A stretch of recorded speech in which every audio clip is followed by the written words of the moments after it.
Gold prices ended the day lower, extending their streak to 7 consecutive sessions.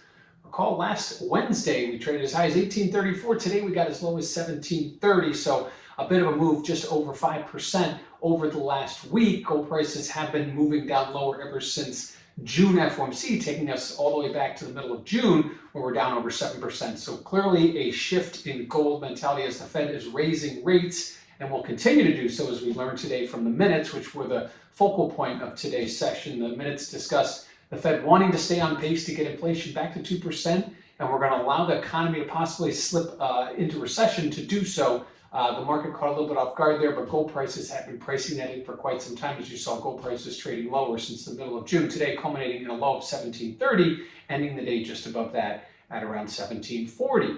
Now, what does this all mean for volatility? Well, if you check out that CVOL index over at cmegroup.com, you'll notice that over the last week or so, we've seen volatility moving higher despite the fact that we've seen prices moving lower, as the market sort of got up in arms about whether the Fed was going to slow its rate hikes or increase. And ultimately, we found out today they're going to continue on that path, but gold volatility has been bidding strong, even so this morning prior to the minutes. Then after the minutes, we saw volatility coming off slightly, so starting to see that turn in volatility as the Fed goes back to their rate hiking path.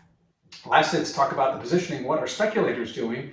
Speculators have been exiting their long positions pretty much all year in gold. We did see a modest uptick a few weeks ago, adding back to those long positions, but last week we saw them selling and exiting those long positions again ahead of the U.S. holiday weekend. It'll be very interesting to see what happens this Friday when we get numbers as of this week, and actually next Friday when we get numbers as of this week as well, because these price movements suggest that gold speculators are again exiting those longs at a very alarming rate. So gold prices middle of the week down as low as 1730 today before ending at 1740 on some hawkish FOMC minutes and the likelihood that they will continue to raise rates to fight inflation.